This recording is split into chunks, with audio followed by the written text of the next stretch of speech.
Warnings in the square. Hanover Square's houses date to the 1850s, Victorian times. Peace and blessings to you wherever you are in the world. Hope you're having a wonderful day. Yeah. I am in one of the greatest places, okay, that you could ever imagine that you would like to grow up. Do you recognize this place here?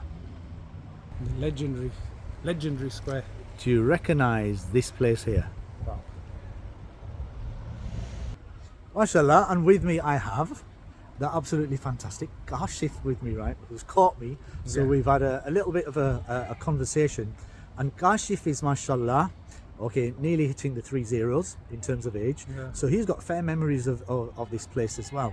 Yeah. So Kashif, tell the whole world where we are first of all. Give them the details. Well, we're in Hanover Square, Bradford 1, 3BZ to be exact. And this is what you'd call a legendary square, you know, like the way you see in EastEnders, the Albert Square. It's a classical sort of street. And everybody that's probably watching this video has probably got some sort of a memory on this street. Everybody that's here, or who's got a relative who has lived on this street or something, because I know I have, and we've grown up basically on this street, playing till Maham time, till late time. I've lived in this street at one point in my life. Kaka, he has lived in this street, and you know what? It's just a brilliant mahal. You won't find a mahal like this anywhere else in Bradford, where the community is like this. Do you know what I mean? Each for all, mashallah. Let's do a contrast, right? So I remember roughly 1974-75, a dusty square in the middle. Wow. Okay, with little allotments, cars parked in between, and it was parted by like probably wooden doors, hit with a few nails, right? Okay, people going out from one house. Assalamualaikum. We've got a camera shy one here. We've got a camera. Simply, they would run out from the house in front as we, or a house at the back as we look at it. Wow. They'd run straight out of the house, okay, and straight into the houses there. Wow. And the biggest games, Kashif, would be hide and seek, probably. Yeah, it's brilliant to play on this street. Okay, so that was 1970 something or other. Yeah. So you were telling me your first memories are of my grandmother's house, my grandmother's sister's house in number 20. Assalamualaikum. Assalamualaikum. Uba, you okay? How are you? We're in the middle of an interview. Assalamualaikum. How are you, brother? He's one of 11 siblings, this brother here. The eldest of 11 siblings. 11 is it? Mashallah. 11 siblings, mashallah. Mashallah. You could feel free to come and join us, bye. I will do. I'm just on family chores now. No okay, you carry on with your chores. No problem. Bless you, bye. Bless you, bye. Okay, Kashif Khan is a YouTube channel. Yeah. So you check it out later, yeah? Check it out later, inshallah, yeah? Kashif Khan. I'll send you the link. I used to live at number 55, bye. I actually rebuilt the square in 1994, fi sabilillah. The reason you're driving your car on this road is because I built the road for you. Okay, and this is one of the things in Hanover Square. When one car stops, the old car stops. Memories was okay. It's now Khalid Kakaji's house, but number 20. Okay. And you know, when I remember, it was just like full of life, full of love, full of family.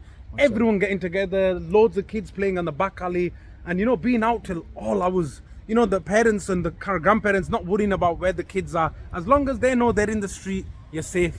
Wow. And you don't get that now. You don't get that anywhere else in Bradford, where you can leave your kids out onto the street and you feel safe. A mosque at the bottom of the street, a one-way road. You know, cars drive through the street. Look, if you look, it's only one-way road, so cars can't exactly speed up and down. Do you know what I mean? And like I said, there's not history like this in anywhere else in Bradford. Especially for our elders, for our Pushtun elders, if you want to say. MashaAllah, yeah. MashaAllah. And the masjid is? The masjid is at the bottom. Subhanallah, three houses, from one house to three houses. The heart of the community, right? Slowly. Okay, Kashif.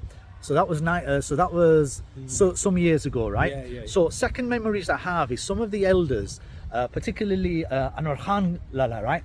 Number 14, who's a mechanic now, right? So I remember his yellow Ford Cortina and his transit van, and he would like spend all day, like Saturday and Sunday, like fixing the car, right? Yeah, he's a mechanic, isn't he? He's a mechanic, right? Yeah. Okay, so what do you remember about cars as we're about to get knocked over by a car?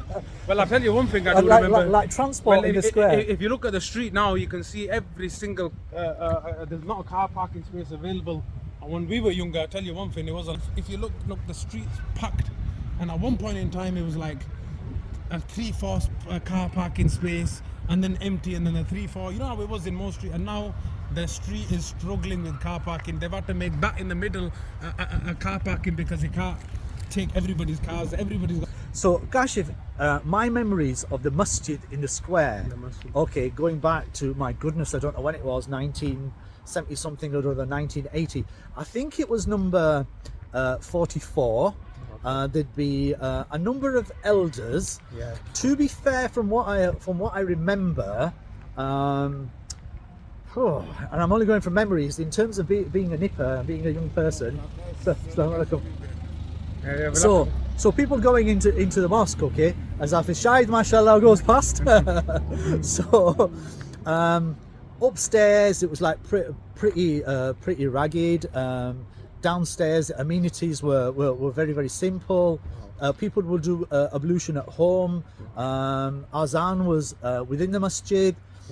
People would come to the masjid wearing a top, so no silvar kameez, right? Okay, because it was frowned upon. People were ashamed. It wasn't common. So they would take, sounds really silly this, right? But they would take their trousers off and they'd have the pajamas on underneath, right? And they would then go and read namaz, okay, with their pajamas. And I think it was sacrifices. That's sacrifice.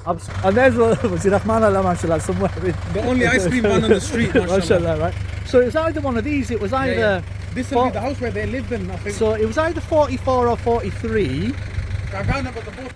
So like silvar kameez was almost like frowned upon, and was it just like Rahman Allah was just run off. This is 44 used to be the masjid. Kashif, when do you remember the masjid in the square? I remember it being the one house, two, I'd say 8 and 9. The one that you were saying that Oldham Rabia that they gave away the mosque, mashallah, subhanallah, may Allah give them abundance with the sacrifice that they made by doing that.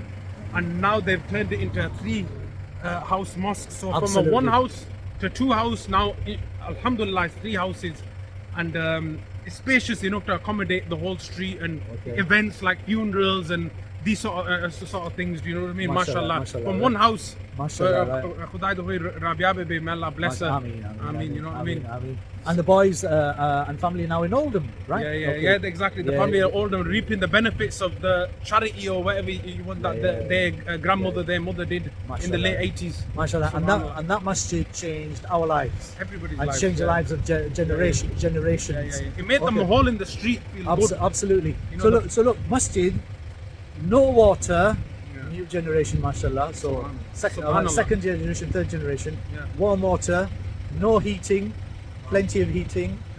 Hard floor, soft floor. Okay. Many sacrifices by many elders. All thanks to the elders. All thanks to the elders. Thanks to the elders. That these things are going on. We today. can only keep them in our prayers now, and we should always remember them in our prayers. Everybody's elders. We should always remember them. I always say that, Mashallah. because for our ease in our life is down to them. You know what I mean? Also, thanks to Allah Pak, but also to our elders and what sacrifices they've had to go through to make life easy for without doubt. Without doubt. Definitely. Mashallah, and we're going to be knocked over by a black BMW, I think. So me and Kash were talking about safety earlier on, right? How you can leave your kids out for hours and hours and hours, and they play outside, or at my time, right? Okay, if we were kids and we just went into somebody's house, whoever it was, we're out to be playing, right? Okay, Masjid G, whoever Masjid G was, because they're all Masjid Gs. Okay, they would make sure you would get a slice of bread, or we get a bit of dodai, or we sit at the table, or we eat, and the sugar parathas. Or the sugar parathas, So we make sure we're fed, right? And safety would not be an issue. And it wasn't the time of mobile phones and latest text messages and where are you and WhatsApp. Okay, it would be they know that you're at someone's house. However, Kashif, that was then. We've just saw something out now. But that this is something now. Every third or fourth house that we're going past now, there's a camera on the doorbell. Oh dear. So now it's come to a time where you can't even pick your nose without somebody going past somebody's house without them noticing you. You have big, if you switch the camera, you've got big ball cameras now on the street. So there's no privacy, as you'd say now. There's a camera on every door and big ball cameras in it. So without counting, not that we're counting, but Yeah. we might have counted 12. Yeah, house cameras, yeah. In a street, but you don't need it, but Yeah.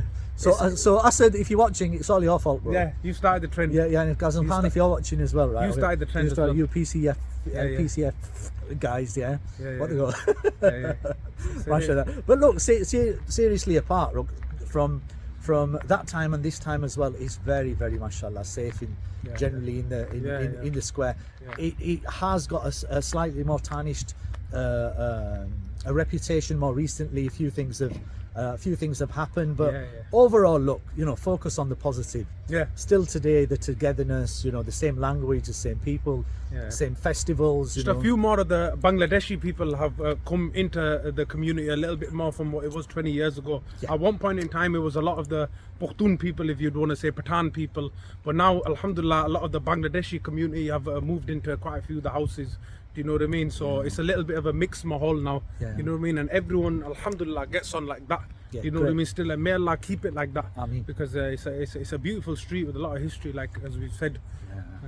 And it goes back, and then if you go into the deeper history, that Hanover Square is mentioned in history because a lot of the merchants, a lot of the traders, a lot of the wool owners, a lot of the mill owners, okay, and these houses were built at that time, and they were Victorian build.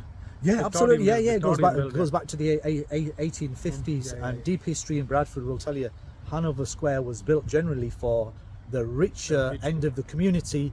So today, when I think about it today, richness, and we just take the word of richness in measure it usually in money, but we're not measuring it in money. If we measure it with the hearts of the people, this square is still very, very rich. Very together, very honourable.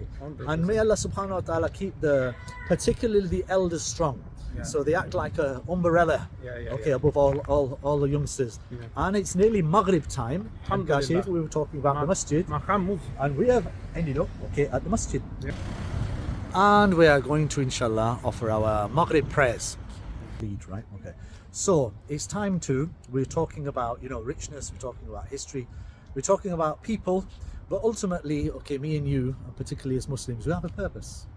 Right? Okay. We have a purpose. Okay.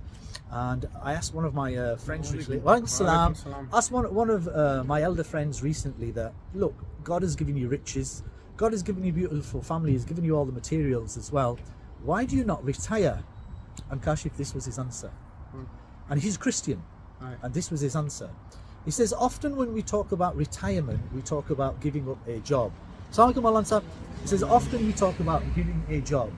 He says, up until I am walking on this earth and I'm able to breathe, I will continue to serve each and every person because God has given me that responsibility. Wow, subhanallah. So as Muslims, we have a responsibility to call others towards good, to forbid evil, to act upon good, to make sure the commandments of Allah subhanahu wa ta'ala stand in all their places, and we keep working on those and follow the lifestyle of Muhammad sallallahu alaihi wasallam. And it starts off with to namaz. give success Starts in off this with world the and the call after. for success. Khayya ala salah, khayya ala falah.